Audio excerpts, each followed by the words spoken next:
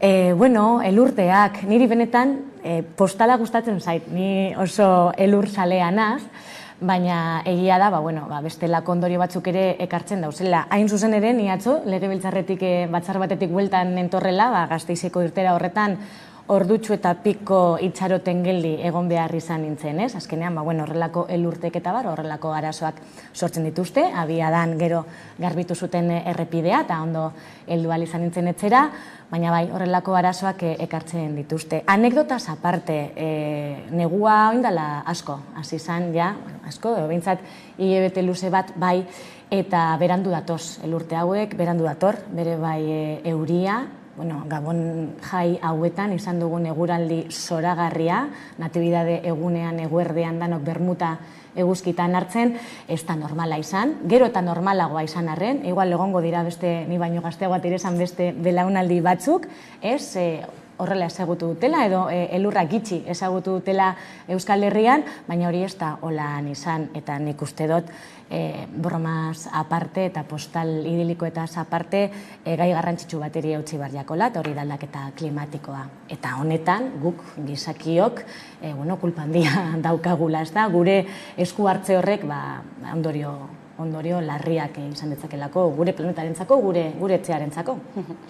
Denboraleaz aparte eguneko arreta puntu nagusia Ipar Euskal Herrian da, Emmanuel Macron, Frantziako gobernuburuak aurrera atera nahi duen pentsioen erreformaren aurka kalera atera direlako, ez bakarrik Ipar Euskal Herrian, Frantzia estatu osoan, ez greba eguna dutelako, eta aste honetan bertan ere, Euskal Herriko pentsioen mugimenduak 5 urte eman dituelako kalean, ez? 5. urte urrena ospatzen ari da, zuzen ere Madriletik datorren erreforma horien aurka baita ere, ez?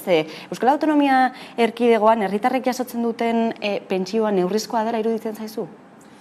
Neurrizkoa dela iruditzea, ez da neurrizkoa dela ala ez iruditzea. Kompetentzia non dagoen edo fokoa zentratzea guk gureko neuke, egia da, kompetentzia hori guretzat hemen Euskadin izatea, eta guk lantzea sindikatuekin eta bertan zerbait esateko daukaten eragile guztiekin pentsio horiek zehaztea. Pentsioak duinak izan behar dira, bai? Pertsona orok, bere bizitzan zehar gogor lan egin eta gero deskantzu epealdi horretarako eskubidea dauka eta horretarako soldata edo pentsio duin bat behar izango du. Guk jarraitzen ditugu pentsio dunen aldarriak, 5 urte luze hauetan zehar jarraitu egin ditugu, lagundu egin ditugu, baita ere, beraien aldarri horietan, baina batzutan forma, modua edo lekua ez da guretzat behintzat egokiena izan, fokoan Madrilen jarri beharrean, hemen Euskadin jarri baidalako, eta lehen esan dudan bezala, tamalez gu ez gara eskumendunak gai honetan. Gureko geunke Espainiar estatuak bere lanak egoki egingo balitu gai honetan baita ere, eta afera hau, urte askotako afera da, behingoz, honi behintzat behingoz irtenbide bat topatzea, irtenbide duina, irtenbide adostua, eta niri gaur egunean gehien larritzen nauena da pentsioen bermatzea. Horien bermatzea gaur egunean, eta guazen hitz egitera, guazen jarrera alderdikoiak alde batera iztera, eta aurrera pausu horiek ematera. Hala ere, egia da, ni Frantzian egonda nago inoiz bertan manifestaldietan, eta bertako sindikagiltza eta manifestazioak, eta horrelako eragileak oso modu bortitzean egiten dira. Nahiago dut egia esan, hemen Euskadin, aldarriak sendoak dira, baina askoz ere lasaiagoak izaten direlako.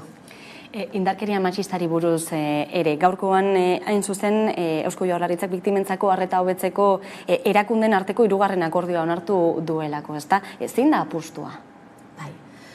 Nik uste dut apustua hemen Euskadin pasadan urtean 2022ko martxoaren 3an onartu genuen berdintasun legearen moldaketa hori da honek esartzen du zein dan helburua eta gainera titulo aldatu genuen, titulo honi gainera jarriz gizon eta emakumeen arteko berdintasuna, gehi, indarkeria matxistari gabeko bizitzak nahi genituela, ezta? Jasotzen zuen titulo horrek. Beraz, helburua finkatuta dago, indarkeria matxistabako gizarte bat nahi dugu.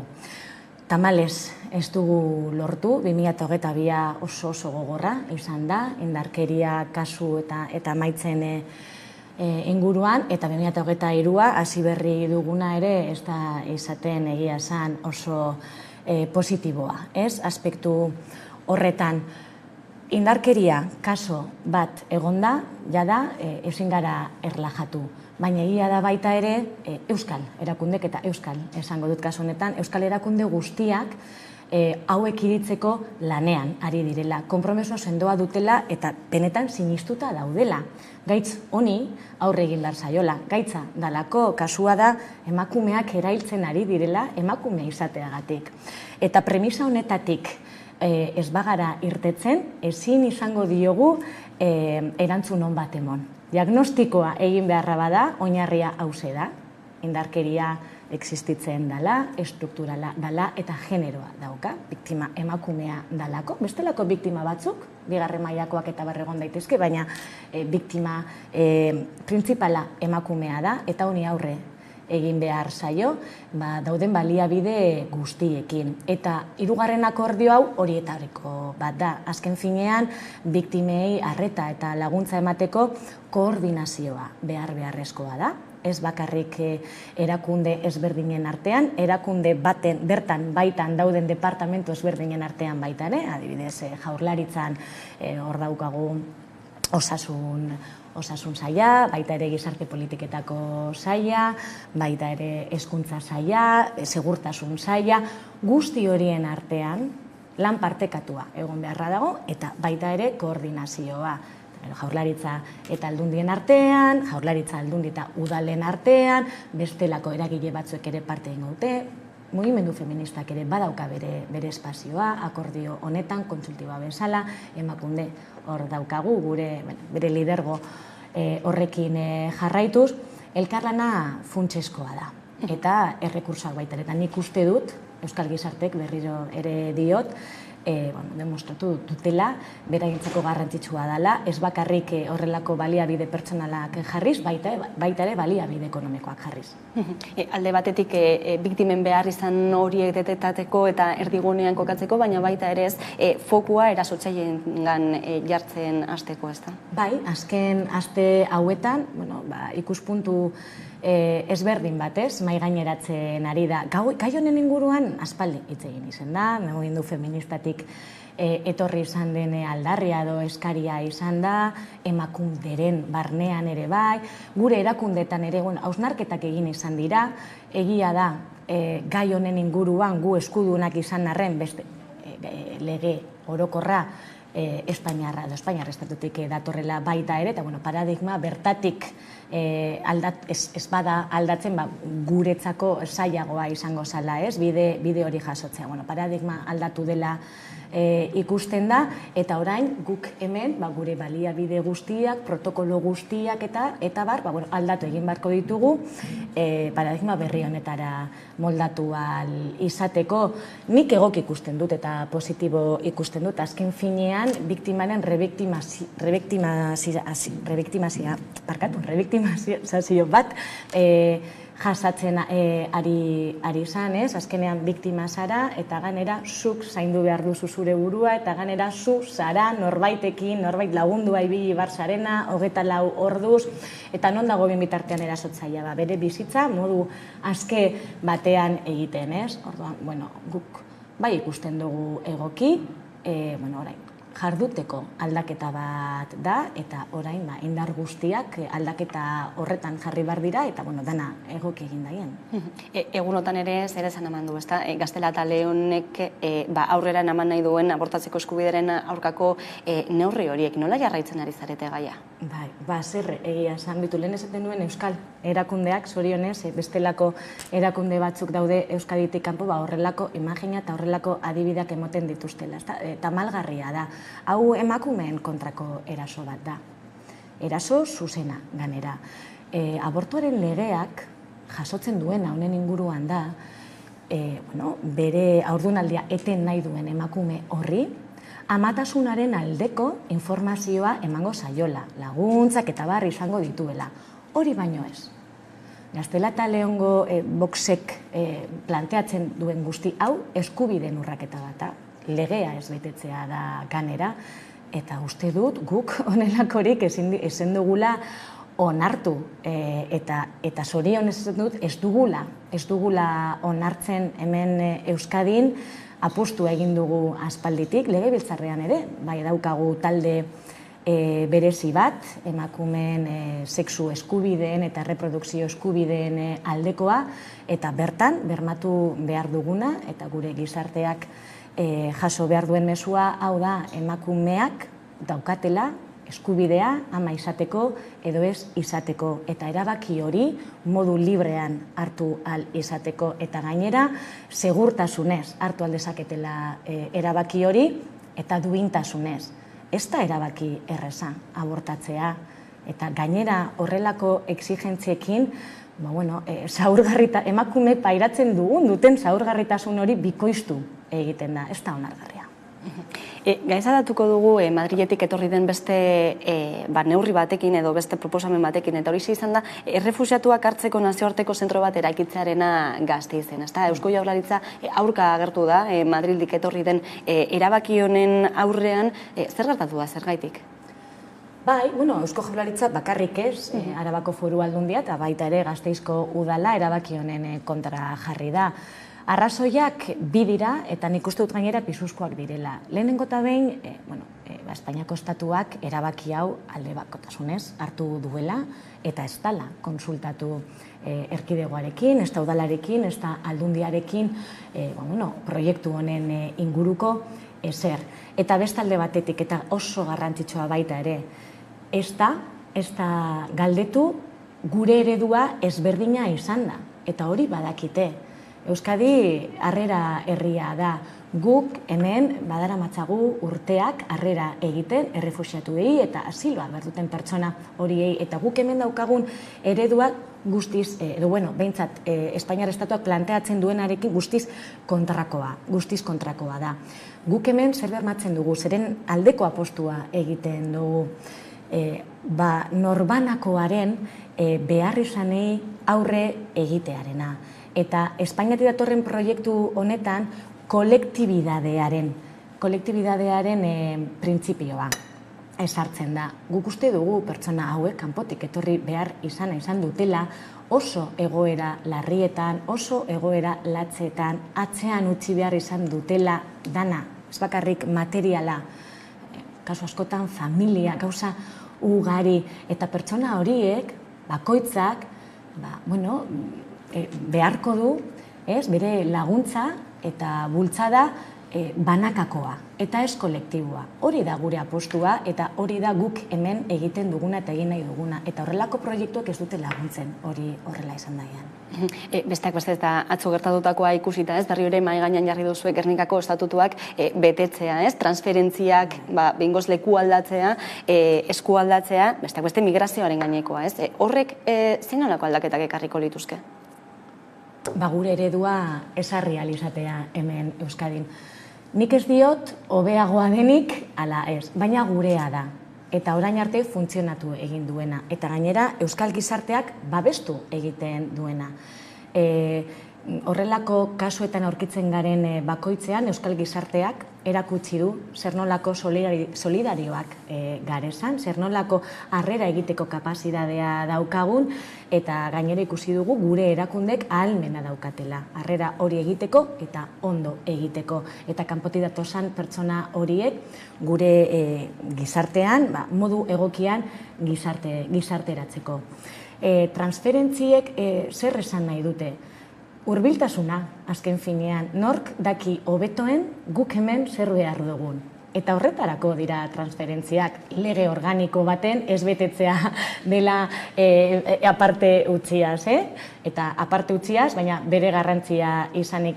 Transferentziak hori dakartzate, hurbiltasuna eta guk hemen gure gauzak hobetu kudeatu ahal izana. Bien bitartean, Espainiako gobernuak, naiz eta gure alderdeak, EAJak, Sánchezekin 2019 urtean transferentzi hauen agenda, kalendarioa edo danadalakoa onartzea, gaur egunean oraindik bete gabe dagoela eta guiak antzatzen ari garela. Gernikako estatutua betetzea ez da kromo partida bat, ez da karta joko bat, legea betetzea da, guretzako guztiz garrantzitsua gainera, guk hobeto bizi nahi dugu eta uste dugu hau, transferentzia guztiak gure esku egonda lortu dezakegula. Baina lehen esan dodanagatik, ez hobeagoak garelako, baizik eta hurbiletik gauzak hobeto egiten direlako, gauzak ezagutzen direnean. Beste kudeak eta bati buruz, Osakidetzari buruz, hain zuzen ere, Donostaldeko Estian sortutako krisia bideratzen hasia dela esango zenuke? Bai, nik gainera aspaldi abiarazia dela esango nuke. Hasieratik esan dugu, hemen irtenbidea elkarrizketa dela, nik hainbat lekutan esan dut, eta horrela gertatzen ari da, ez da? Elkarrizketa atzo, batzarra egon zan baita ere, eta nik uste dut, parte hartu zuten, parte guztiek, hau berretxe ahal izan dutela, ez da? Hasi direla, apurka-apurka, aurrera pausuak ematen, haman komuneko puntu horiek ez aztertzen, eta behintzat tunelaren bukaerako argi hori ikusten hasia dela. Ez da erraza, Osakidetzak 31.000 pertsona ditu plantillan, Euskadin dagoen enpresarik handiena da, eta enpresa guztietan gertatzen den moduan arazoak daude, eta arazo horiek konpondu egin behar dira, eta horretara daude, bai zerbitzu buruak, baita ere Osakidetzako zuzendaritza, eta osasun saila eta Eusko Jaurlaritza osoa, ezta? Konponbideak aurkitzeko asmoz.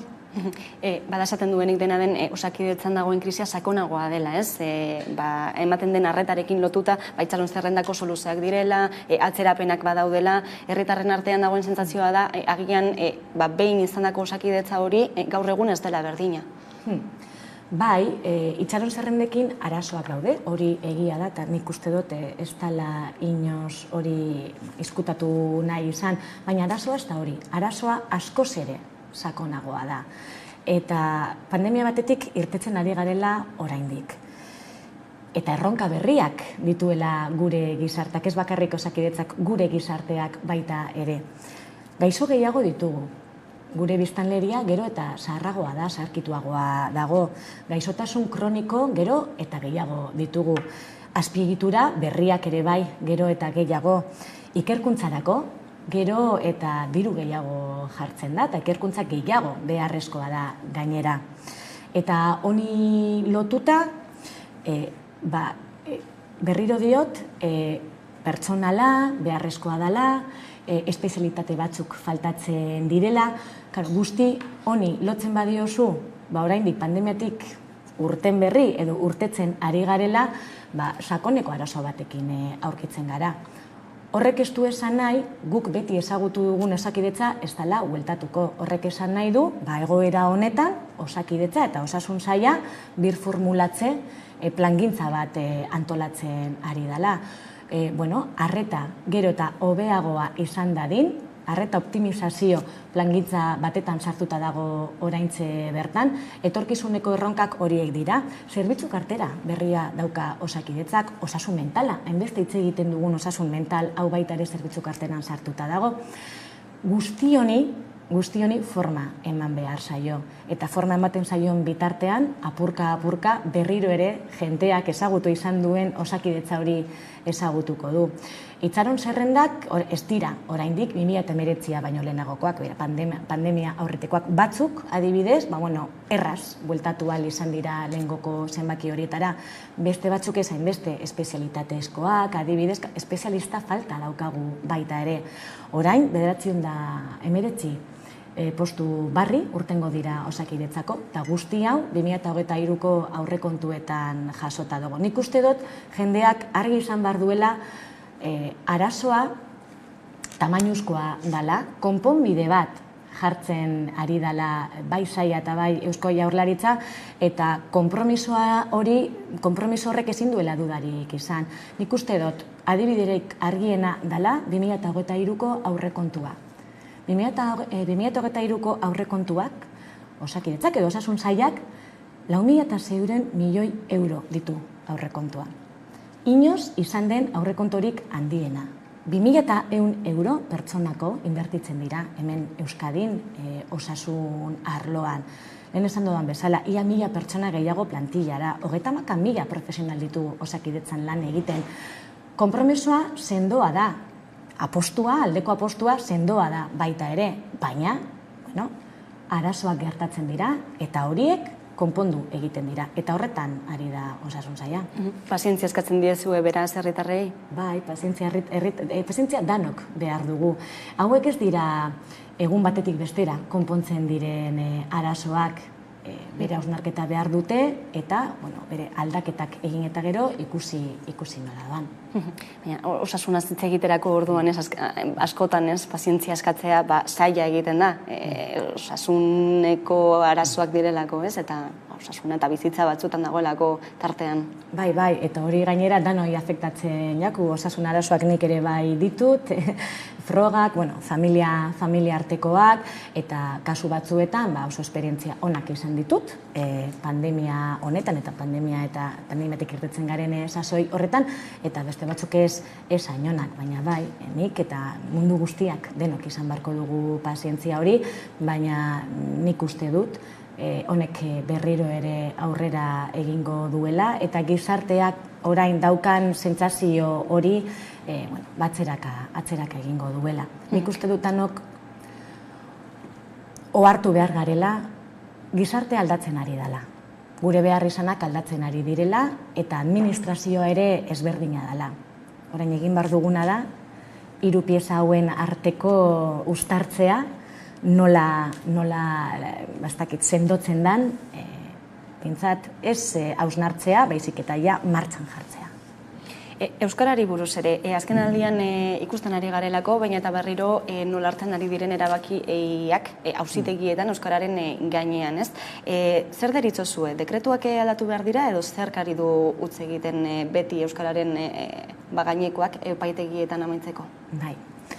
Legeak eta araudiak eta bar naiz eta argiak izan, eta nik uste dut Euskararen erabileraren inguruan argia dela, hau da, Euskara hizkuntzako ofiziala da hemen, eta beraz, Euskal herritar batek administrazioan Euskaraz egiteko eta Euskaraz erantzuna izateko eskubide osoa dauka. Hori horrela izan da, epaileek batzutan, gainera kasu asko ikusi izan ditugu, bestelako erabaki batzuk hartzen dituzte. Gu ez gaude ados, honelako erabakiarekin behintzat, errespetatu egin behar dira, epaien ebazpenak, baina guk defendatzen jarraituko dugu. Lehen esan bezala, Euskaldunok eskubidea daukagula, Euskaraz bizitzeko, eta administrazioak hori bermatu egin behar duela. Beraz, hizkuntzaren erabilera, hizkuntza jakitearen akreditazio hori eskatzen jarraituko da administrazioaren partetik.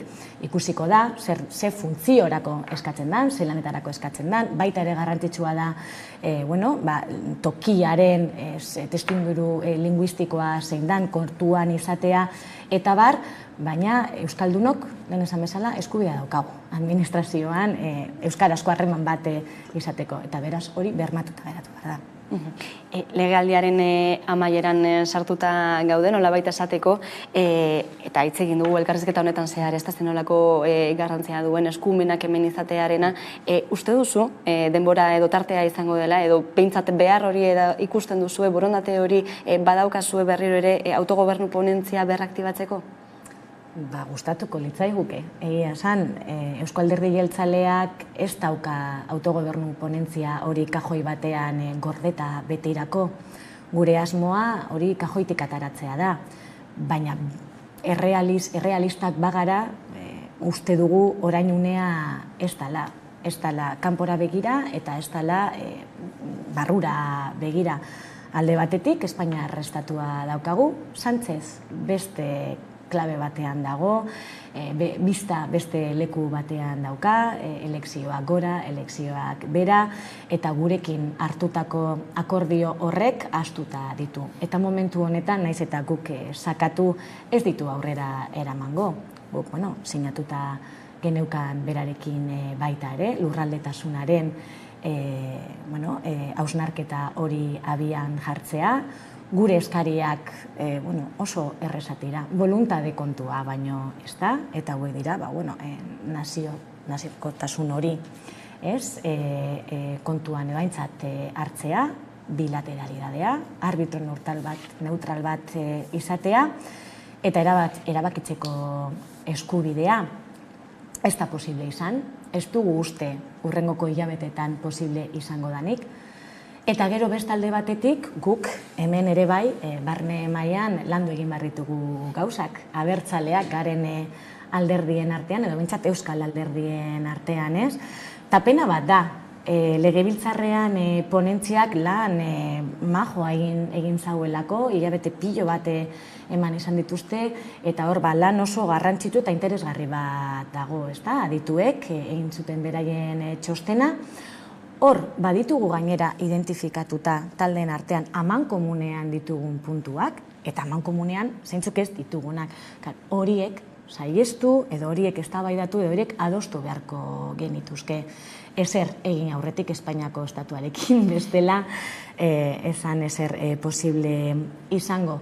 Eta oraintxe bertan ere ez da momentua horretarako. Euskal Herria Bildurekin, bestelako elkarrizketa batzuk, eta egin behar ditugu, nik uste dut baita ere Euskal Herria Bildu errealismora hurbildu behar dela apur bat egoera zein dan, eta ikuspegi errealistago bat azaldu behar duela, eta baita ere Euskal Alderdi Sozialistarekin bestelako lanketa bat egin behar dela baita ere, oso urrundu da, asko urrundu da, parkatu, idea honetatik, eta berriro ere hurbiltzea posible izango litzateke, baina momentu honetan ez, orain ez da momentua, eta guk egindan lan guztia eta gero, eta egin beharreko lan guztia egin eta gero ez genuke aukera galdu nahi.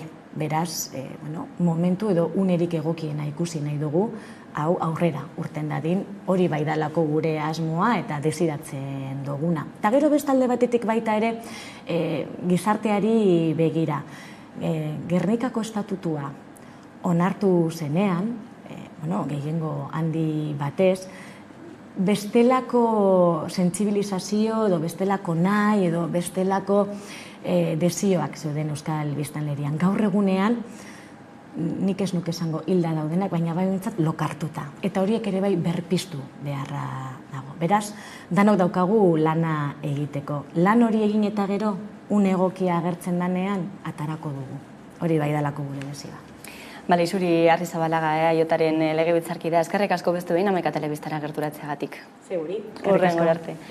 Tarte bat hartuko dugu eta jarraian itzuliko gara egunero bezala solasaldiari ekiteko. Gaurkoan gurekin izango ditugu Zuriñe Rodríguez eta Maialen Ferreira, orain arte.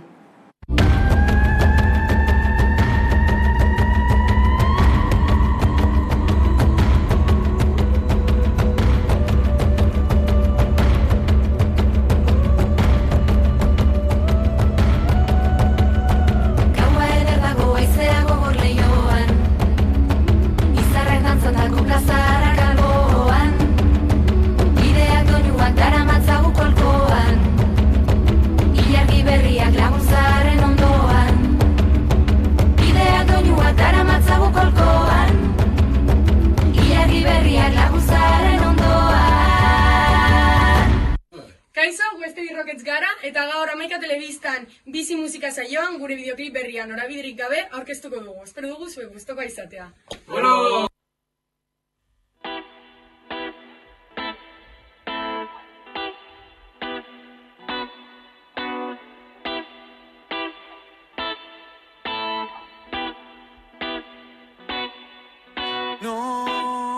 Norabiderik gabe, zoriontasunaren bilaketa honetan. Hala ere zailago daukate, errepresiotik datorren biztanleria. Norabiderik gabe, zoriontasunaren bilaketa honetan. Hala ere zailago daukate, errepresiotik datorren biztanleria. Non geratu da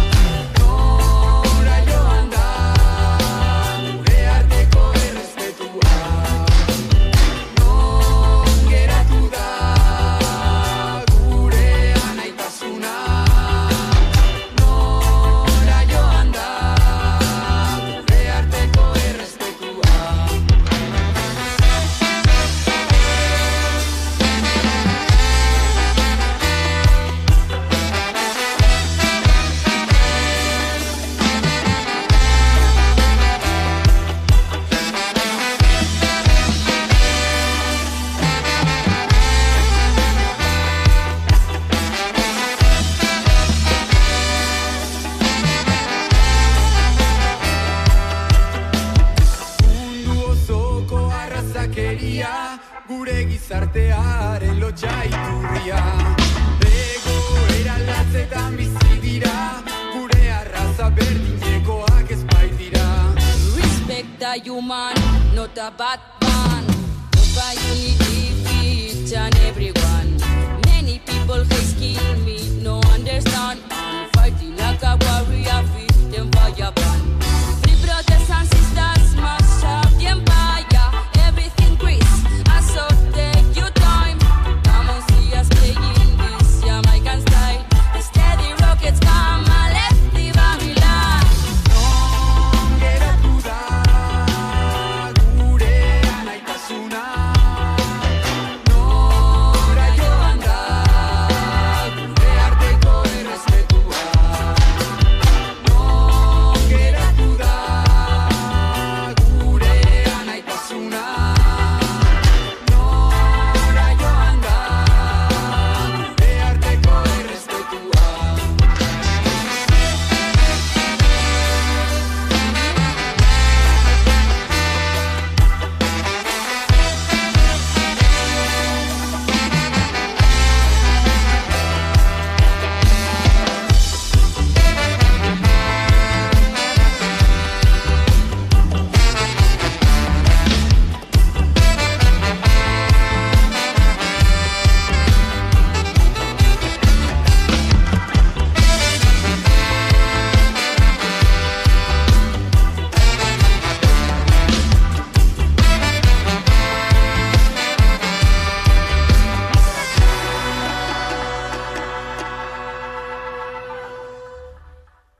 Mundu hau ez dago personaia romantiko ontzat egin da, ez? Oso pragmatikoa da mundua, ez?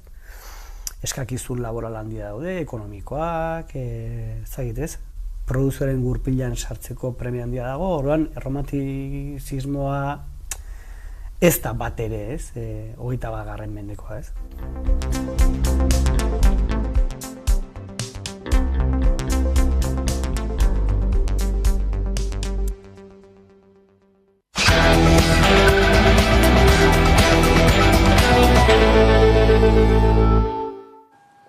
Eta egunero bezala, gaurkoan ere solasaldiari ekiteko prest, gaurkoan gurekin Maialen Ferreira alde batetik, eguerdion. Eguerdion. Eta Zuriñe Rodríguez ere gurekin, eguerdion. Eguerdion.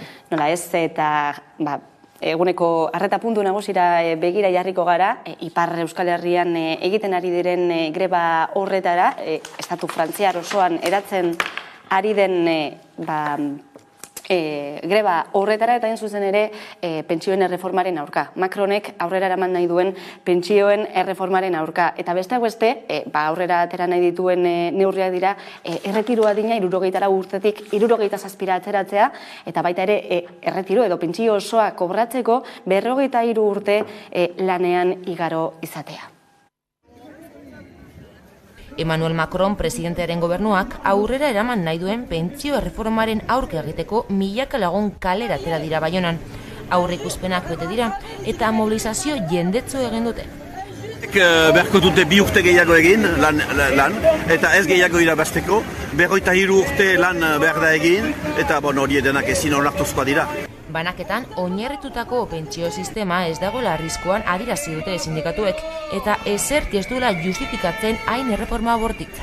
Eta ez da lehenik kutsa, ez da hutsa, ez da zilo handirik, eta orduan etzen bat ere presarik. Eta sistema kinkalarrian dela, hori ere ez da realitate bat. Frantzian langileen kotizazioek ordaintzen dituzte erretiroan dauden pentsioak, bizi esperantza igo denez, oreka arriskuan dagoela dio Parisko gobernuak. Hala Elisabeth Borne lehen ministroaren esanetan, pentsio reformaren helburua da egungo sistema zaintzea.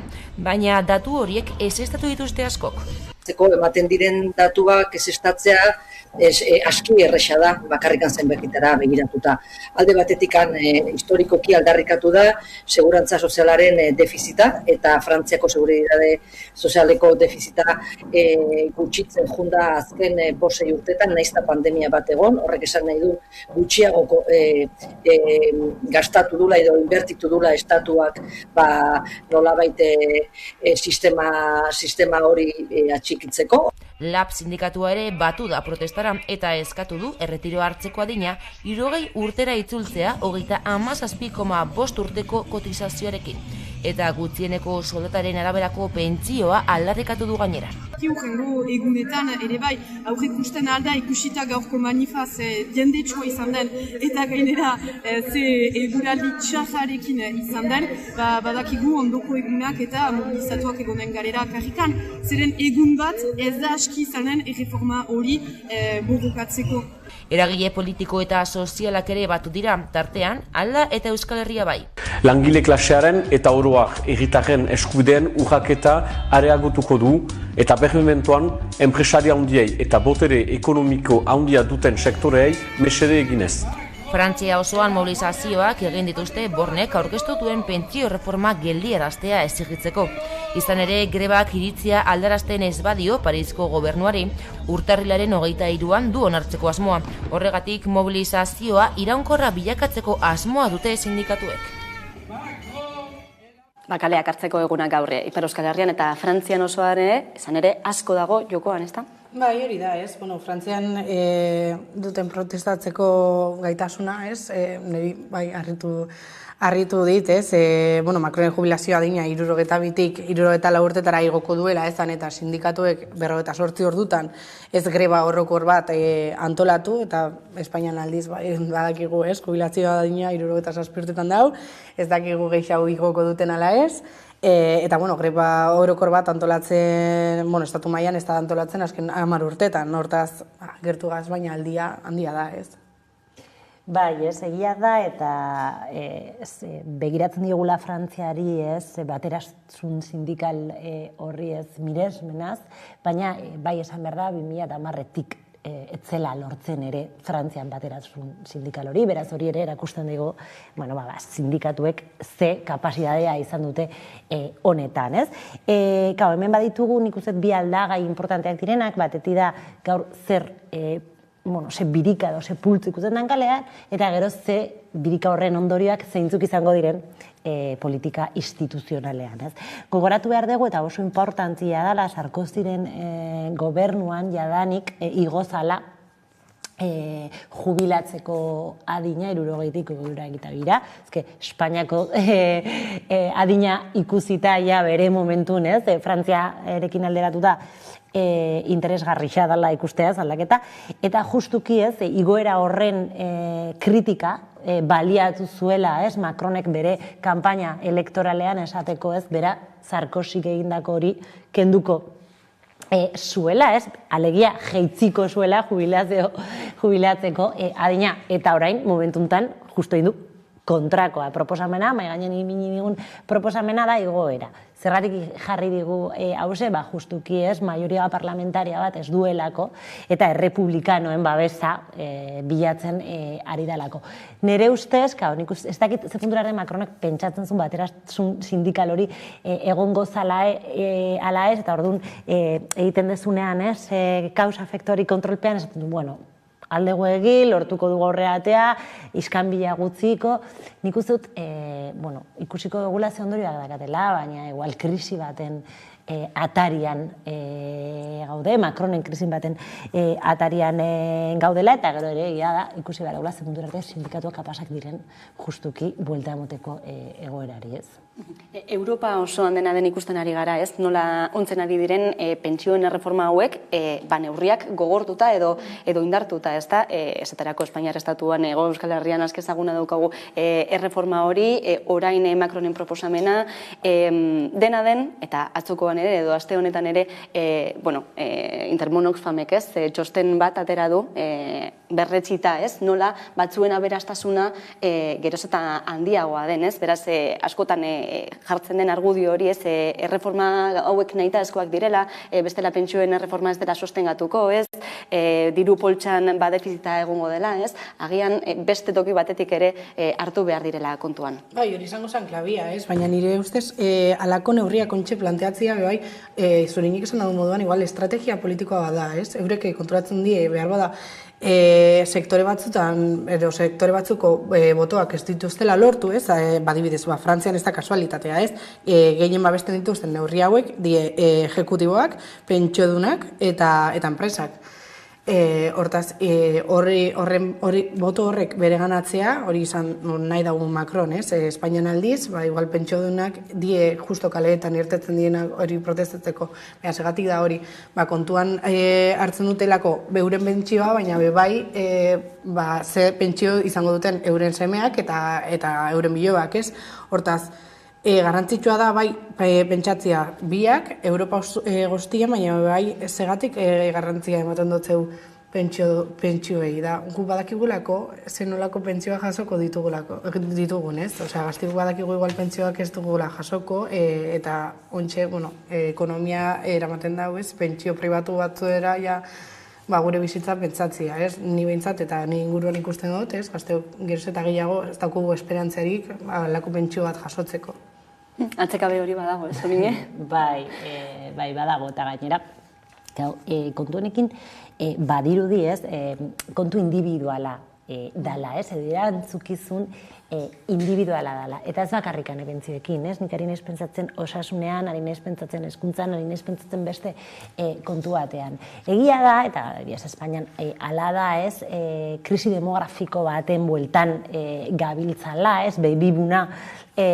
Babybooman jaio ziren horiek pentsiodunak izango dira. Eta orduan pentsioei bai begiratu behar diogu. Hori da, ez? Eta beharrezkoa da pentsioen eredu aldaketa bat. Gero, klaro, klabea eta Maialen planteatzen zuen da nora eta ze eredu, ez? Eta azken boladan bai da, ikusi duguna da, jendea edo eredu bat dagoela, zeinetan pentsio pribatuak bermatzen diren, ez bakarrekan pentsioak, ez? Ikusi dugu orain dela pare bat aste beste informe bat esaten zigunez, osasun medikoko seguru pribatuak igo direla, ez? Alegia, berriz ere individualizatzen dira gure eskariak eta pribatasunera eramaten da. Eta orduan, gobernuak egitutena da, pentsioei pentsioa begira behar da, baina beste eremu batuetara begira behar da, ez? Zenbat energetikak dare, izugarrizko benefizioak izanen, ez? Ze ezberdintasun dago aberats eta pobren artean, orduan. Bai, pentsiotara nola ez, begiratu behar da, osasun sistemara begiratu behar da, hezkuntza sistemara begiratu behar da, baina horiek ez dira krisi honen erantzule bakarrak, ez? Horiek bermatu behar dira, publikoak izan behar dira, eta publikoak direnean kalitatezkoak izan behar dira, eskubideak bermatzen dituztelako, ez? Eta orduan ikusten dut, jolasten dutela trampa diskurtsibo batera, justuki ereduari buelta emateko eta pribatasunera joteko, ez?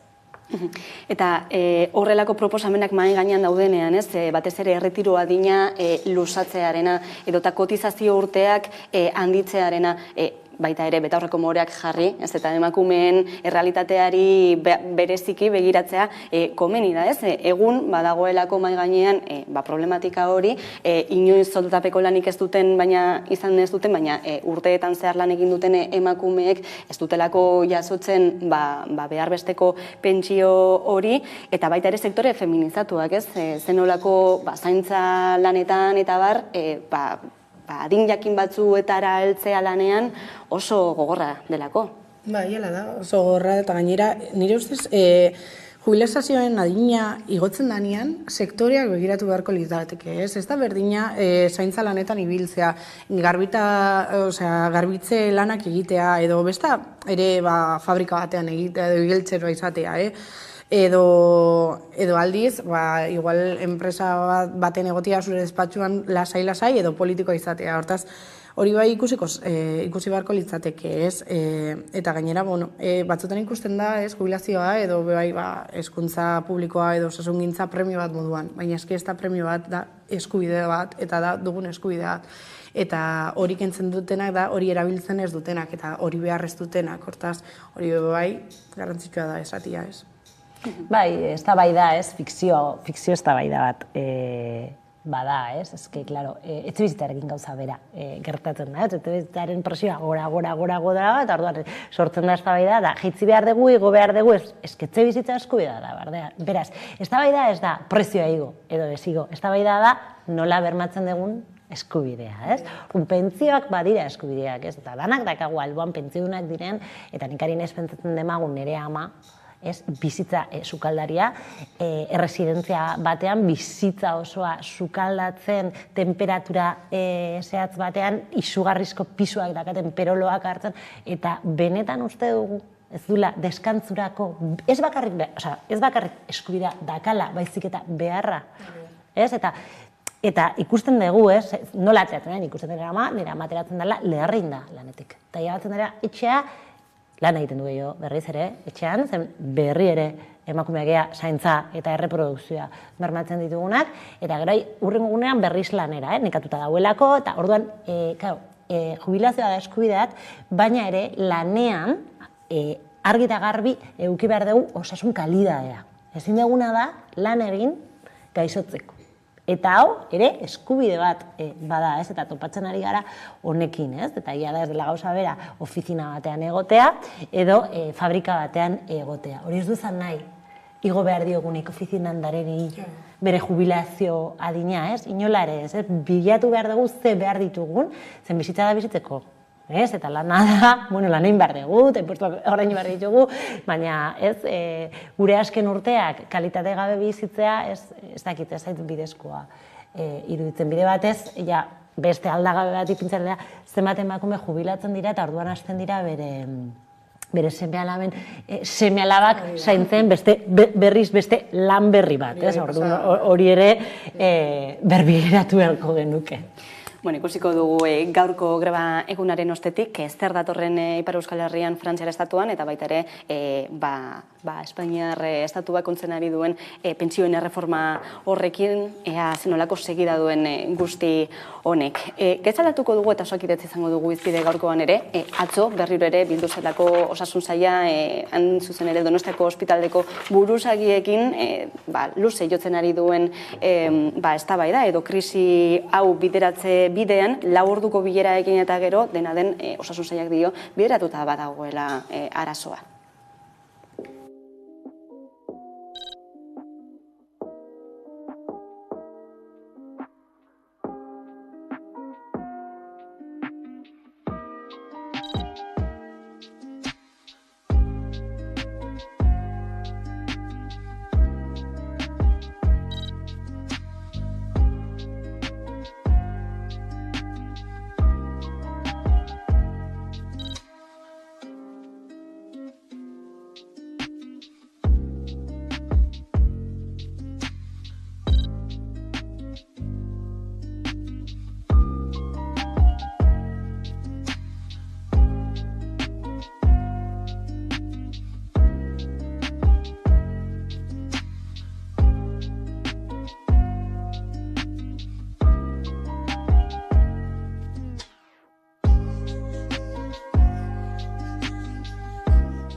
Hortxe, atzoko bilerak eman zuena, Donostialdeko bestiari dagokionean, baina aspaldian datorren edo aspaldiago datorren krisi sakonago bati buruz ere hitz egin behar, edo osakidetzari buruzari garenean, eta aste honetan besteak beste medikuen esklusibotasuna izan da hizpide.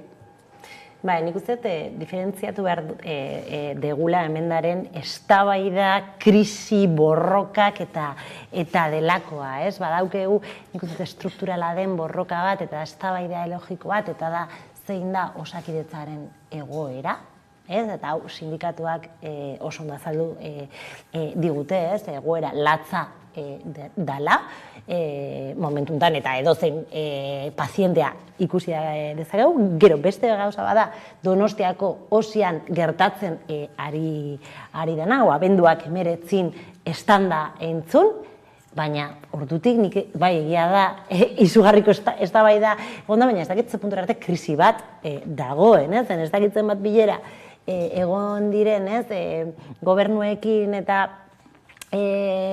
departamentuko buruzagikin, eta beti ondo doa dana, dialogo ona da, dikat sentsazio hori, baina badauke sentsazioa inoiz ez dela aldaketarik egoten, inoiz ez dela konfliktu egoten.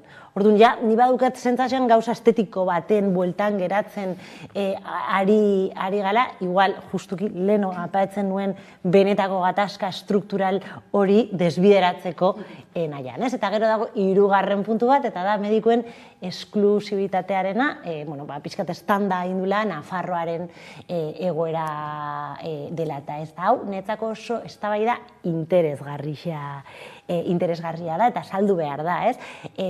Medikoak euki behar dut esklusibilitatea ez Osakidetzan lan egiten baute, edozein funtzionarioa esklusibilitatea dauke, ez? Irakasleak daukate, Lakuako administrazioko batek badauke, medikoak zergatik ez, ez? Zer dira? Ezberdinak dira?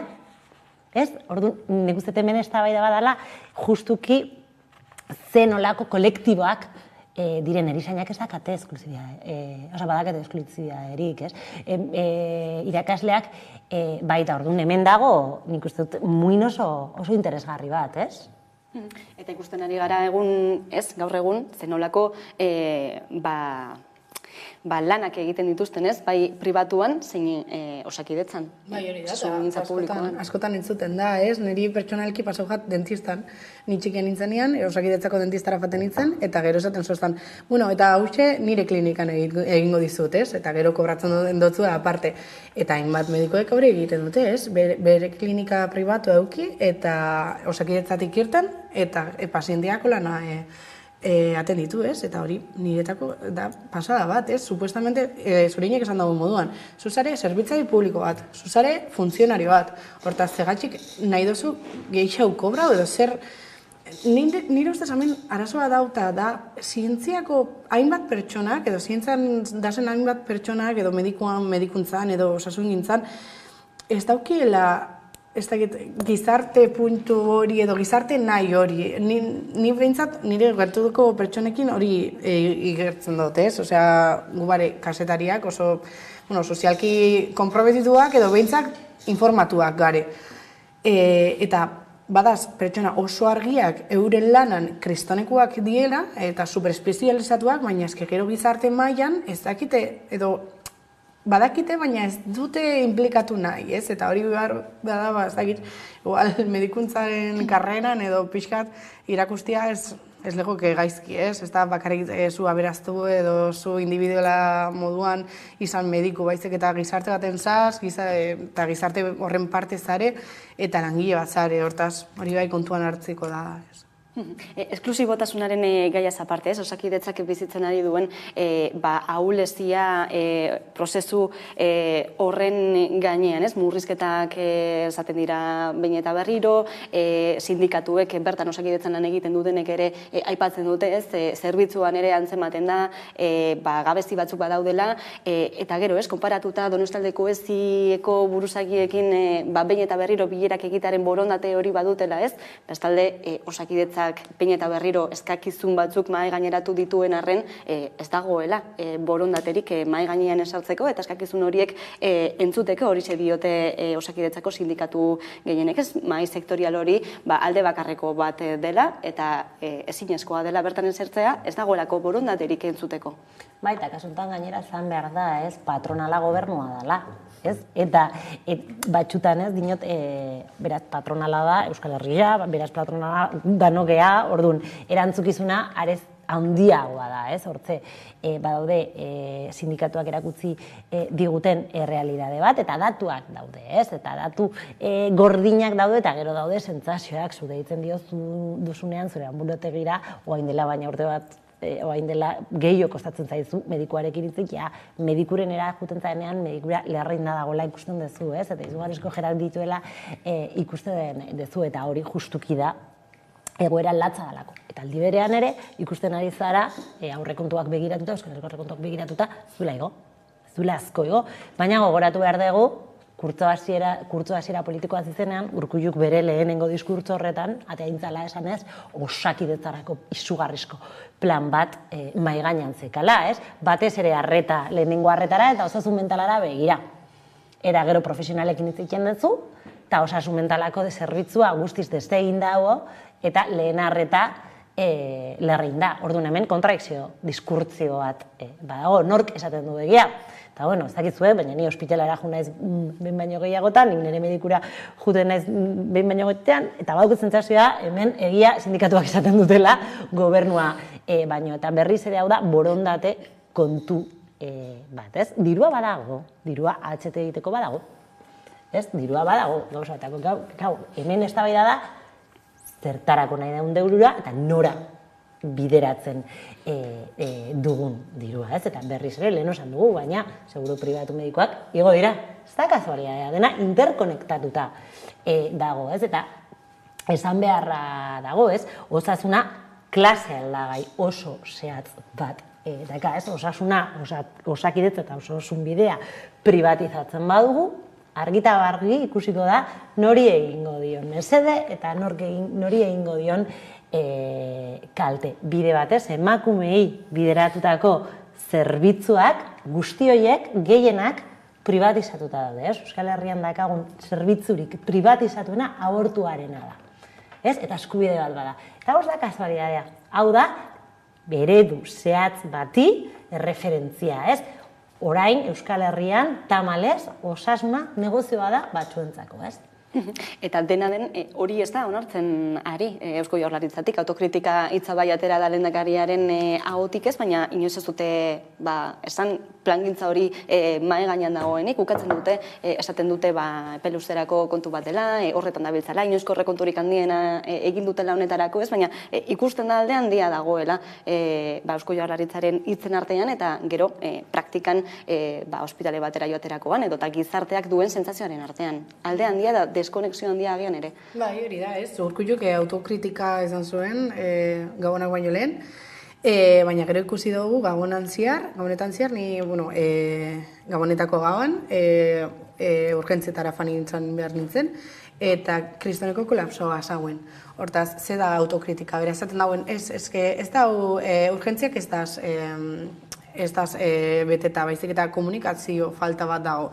Hortaz, nun dago komunikazio falta, zer da egin behar dauen autokritika, ez? Esaten dago bai, Espainiako osasungintzaren rekin alden duta Euskal Herria oso ondo dago, Euskadiko autonomia erkidegoako oso ondo dago, egia da Espainia mailan hainbat greba hasi direla, ez dakita Euskal Herrian egongo dienak ala ez, baina ikusten dana da, pazienteen errealitatea eta gobernuaren errealitatea oso alderantzizkoa dela, ez? Eta, zuk esan dozu moduan, nire ustez ospitaleko langileak eta pazienteak arrazoia dauki, ez? Euren azalean ikusten dutelako. Ez dakit gobernuko zen medikutara faten diezen, baina gure... Privatura, seguramente. Hori da, poliklinikara... Berdina pasetan da pentsioekin, ez? Osea, zuk zabitz neurria jartzen, zuk hartzen ez dituzun zerbitzu batzun dako, ez? Lehenik eta behin, Bueno, eta historikoki nik uste edo zein esparruan, ez bakarrik osasunean, ez? Eskuntzan, metalean, industrian delakoan, normalean izanen dira sindikatuak informazio gehien dakatenak, ez? Ez bakarrik egoera laboralena, baizik eta siniestralidadea delakoak, eta sindikatuek urteak daramate esaten. Osakidetza desmantelatzen ari da, baina aldi berean gobernua sortu du, lehen esaten zenuen, fikzio hori, zein eta gu ezberdinak gea, gu ezberdin horrek ez du ezan nahi Espainia baino gaudenik, igual bai, baina hori ez duzan inolarez gaizki ez gaudenik. Eta pandemian argi eta garbi, ikusi dugu. Nik uste dut ere gaina pandemia erabili izan dela itxaki modun, eta egia da, pandemia oso gogorra izan dela, eta mina indiola osakidetzari, eta minduta utzi duela, eta normala da. Baina behin pandemia bukatu indenean, ez da bakarrikan pandemian ondorioak afloratu. Ez, baizik eta benetako gabeziak, ez? Osasun mentala nik uste dela edo dentistak direla hoien adibiderik hoberena, ez? Gauza bat da eta logikoa izan daiteke, ez? Pandemia ostean, lehen arreta kolapsatuta egotea izan daiteke logikoa, guazen denbora bat emotera, baina geho topatzen duzu hori psikologak ez daudela, psikiatrarik ez daudela, agina bat ateatzeko ez dakitzen bat hilabete egon behar zarela hitzi oiten, hemen hiru emakume gaude, ginekolora juteko, nire alboan oso modu normalizatuan ikusten dut emakumeak ginekolo pribatura joaten. Oso modu normalizatuan, normalizatu izan dugu, badaudela hainbat gauza osakidetzak ematen ez digutena, eta orduan bilatu behar dugu alternatiba, ez? Honekin ez dut esaten gaizki egiten dugunik, zeren nik nire titian topatzen badut bulto bat, eta ematen badidate 2 urte barru ikusteko, igual nire beldurra eta dirua dakadala, eta ematen nau pribatura.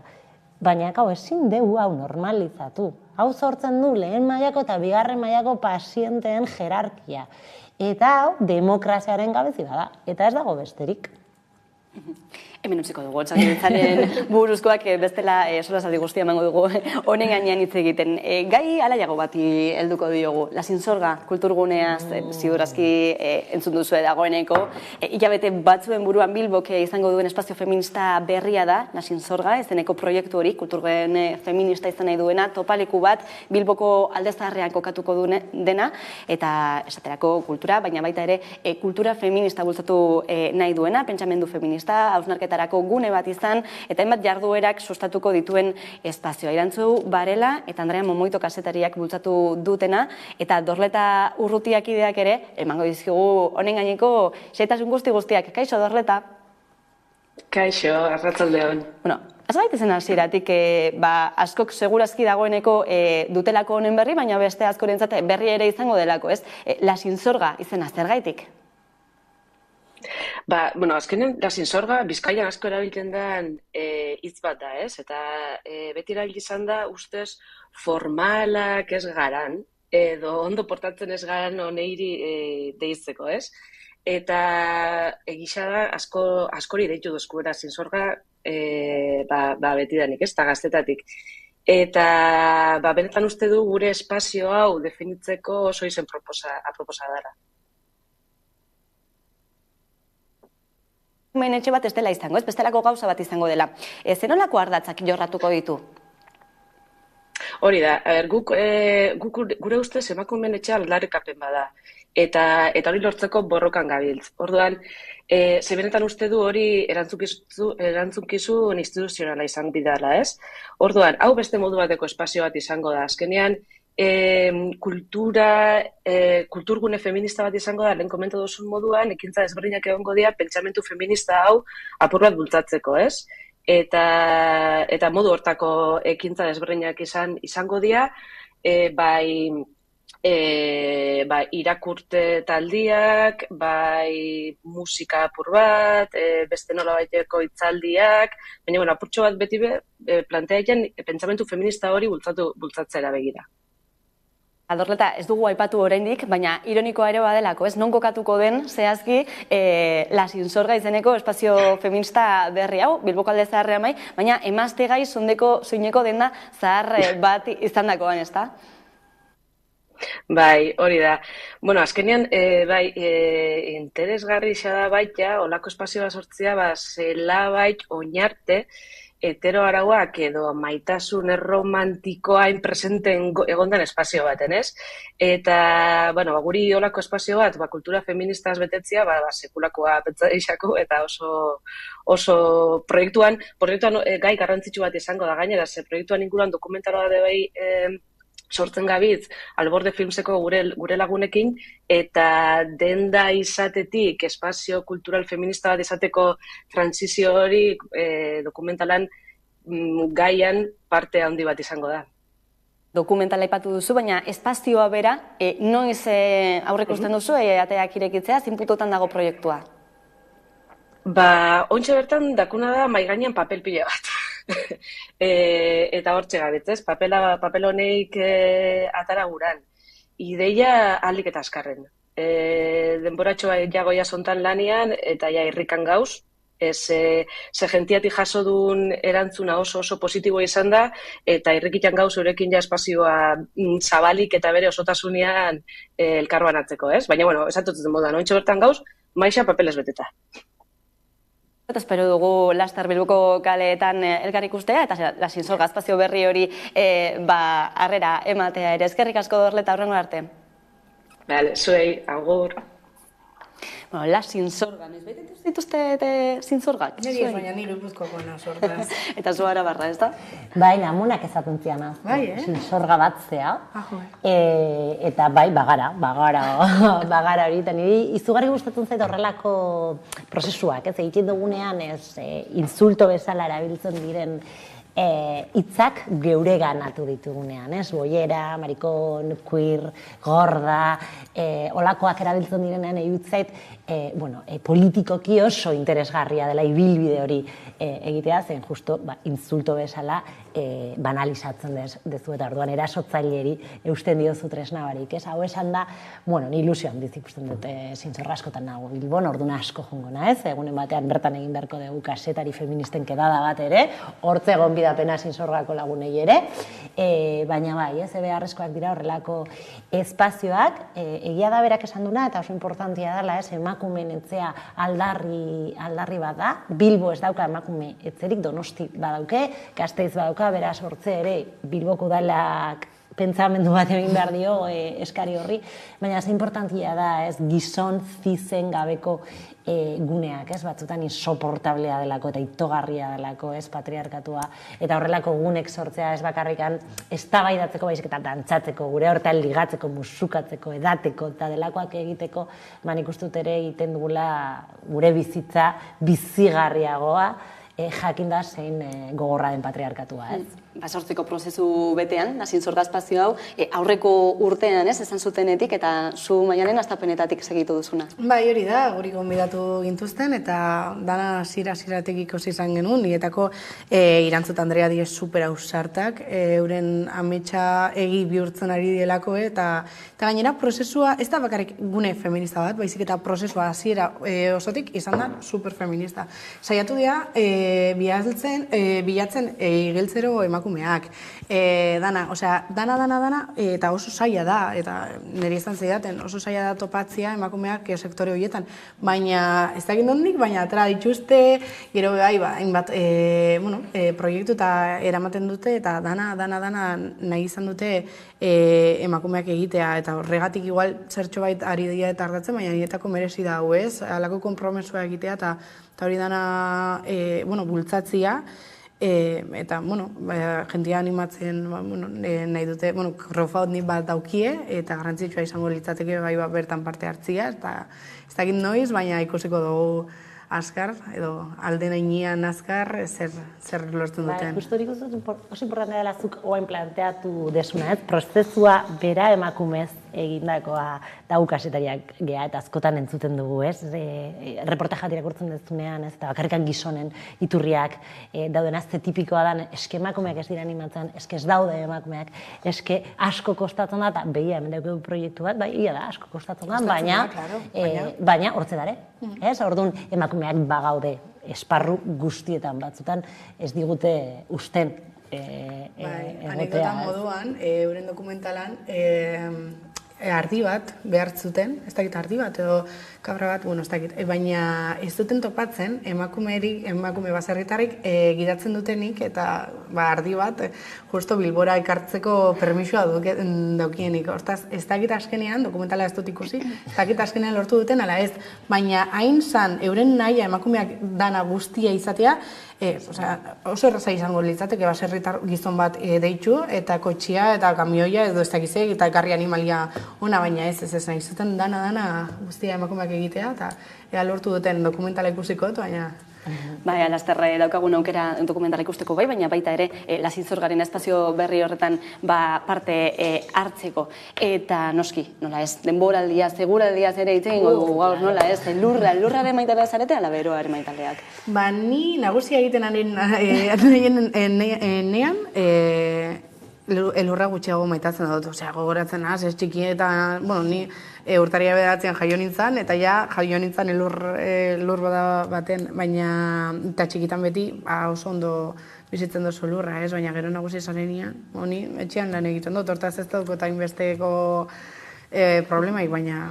Nik uste dut ez direla fenomeno kontrajarriak, ikaragarri maite dut beroa berdet nere bizitzan, baina Gasteiztar bezala elurra etortzen denean zoriontzuan.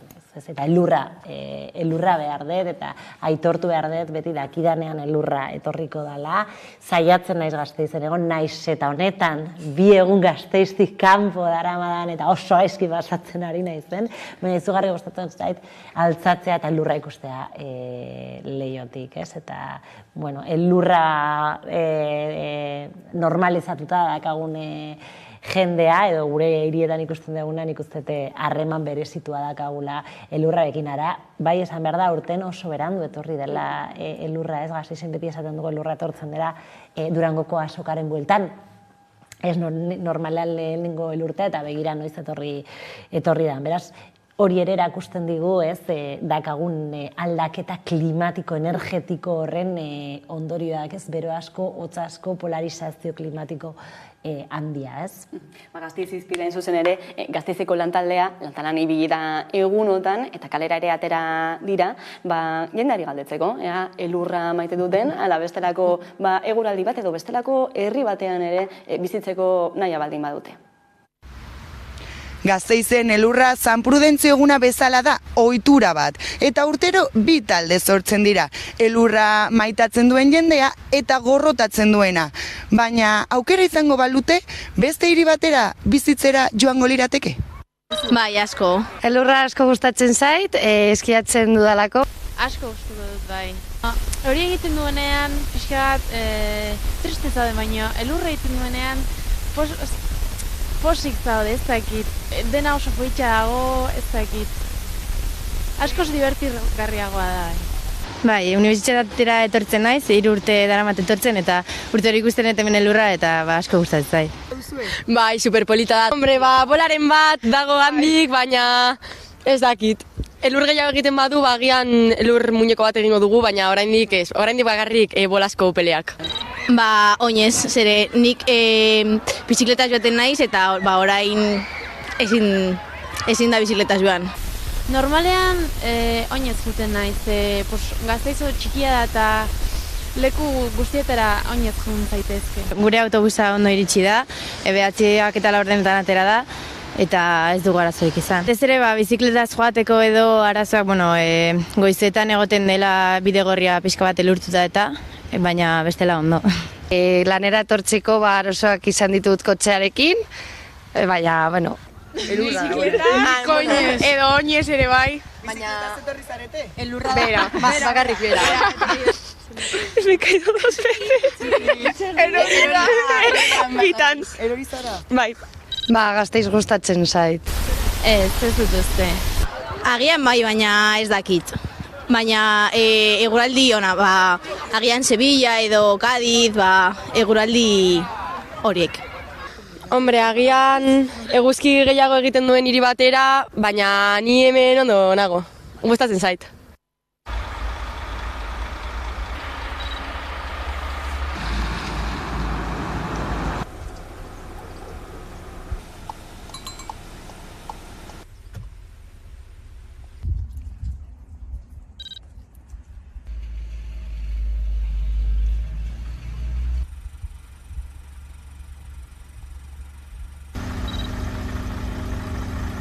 Daukagu, eta hori normalien emanaldia, baina normalizatu.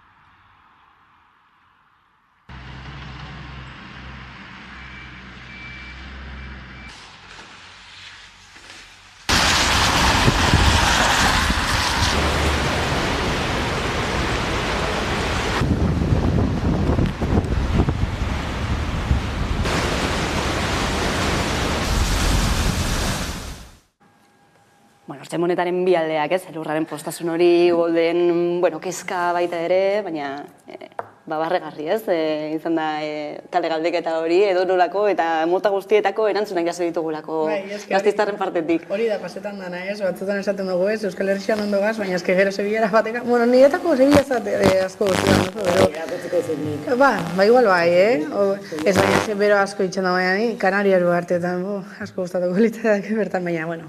Bai, bideoarik ikusita, Gasteiztarra izan da esaten nuen. Hau da, Gasteiz da, elurra maite dugu eta bizikletara guztien dugu. Beti hori, nahiko muestra esaguratzua arte duzu eta danak elurra maite dugu. Ez egia da, oso egun berezia dela eta oso ituta gaudela Gasteizen elurrez eta, baina elurra etortzen denean, ez zerbait gertatzen da hirian eta pixkat, ez da dena gelditzen, nik asko barra egiten dut, ez, elurra egiten ez duten hiri batzuetan elurra egiten da, eta dana paralizatzen da. Madrien ikusi, Filemonarekin. Filemonarekin jende doa ikastoletara, jende doa lanea, hori Gasteizen ez da gertatzen, baina egia da rutina pixka eta apurtzen dezula eta planen bat bai egiten dezula, ez, umeak ateatzen dira parketara umeak, eta ez hain umeak, ez denik askotan lagunekin gehatzen ez jolastea, eta orduan oso polita da.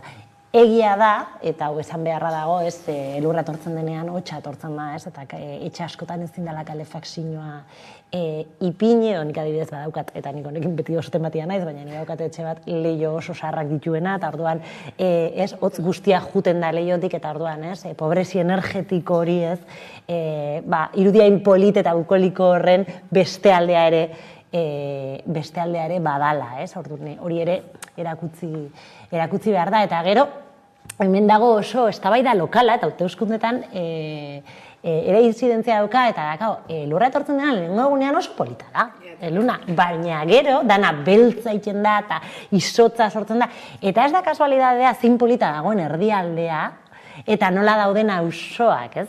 Ez, eta nik, Gasteizen adibidez oso tipikoa da, gatz sakuak, ez, egotia auzoetan uzten dira, eta orduan, zu juntzaitezke zure palarekin da, erabili, ez?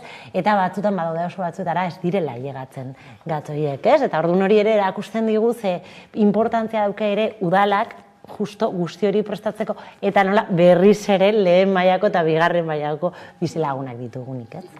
Eguraldiak ere markatuko du gaur gaueko eta biharko San Sebastian egun hori, ezta? Ordu gutxi falta direlako, atzera kontaketa hasia dagoeneko, pandemiaren hastearen ondoren, ez? Oso esanguratsua izango delako aurtengoa, inoizko jendetsuena izatea espero delako, eta dagoeneko, esan bezala, atzera kontaketa hasia.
Maialen aurtengoa ere ez galtzeko modukoa, ez?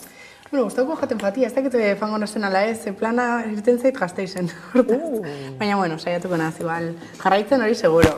Madria fanitzen nire bai Donostiako Euskal Etxean elkartu gitzen, eta bertan bai hainbat herrialdetan, eta ospatzen da gau hau, oso esanguratzua dana, eta asko posten naza Donostiko jendia plazaratzea eta talakoak pasatzia, ez? Bai, 2 urte eta gero, ez? Esken nik uzete urte honetan emozionatzen ari nintzen, ni ez naiz oso horrelako jaien salea, baina emozionatzen zen 2 urte eta gero ez ikustea ja normalizazio guztiarekin ez ateatzen garela parrandan, oso polita da, Donostian da behin Azpeitin, baina beri ere, beti gure ikuspuntua eta gure beta horreko morebak ipintzen ditugula, gaur datuak ikusita, jende asko aterako da, Donostiara asko aterako dira kalera, baina badaude 8 konpainia, 8 danborraz konpainia, emakumeak ez dituztela bere konpainian, ez? Eta orduan berriz ere ez, erakusten digu edo ikusten dugu nolatan tradizionala den jai batzuetan, batzuk tradizioa iraultzeko prest ez daudela, ez? Eta oraindik ulertzen dutela emakumeak eta jaiak ezin dugula berdintasunean bizi, ez? Orduan, nik uste ere hori mezu hori bidali behar dela, ia da dagoela ere konpainia bat emakumena dana, eta orduan guk ezagitzue, baina nik konpainia horrekoa izango nintzen, Donostiarra izango manintz, orduan, bai ez mezu hori ere bidaltzea ere, ez? Emakumeak merezi dugula eta gure eskubia dela jaietan parte hartzea, Donostiko kasuan egia da egiten ari dela, ibilbide oso interesgarria, baina hor dakagu Irun, hor dakagu Onjarri alardeak eta beste lakoak, eta guzti honekin ere bukatu behar dela, jaia denona dalako. Hortxe, mezu horrekin, amaituko dugu horko solasaldia, plazer bat izan da beti bezala Maialen Ferreira eta Zuriñe Rodriguez, ezkerrik asko beste ben gurean izatagatik, eta badakizue, ordu bietatik aurrera, eguneko albiste nagusiak Carolina Suárez lankidaren eskutik ondizan.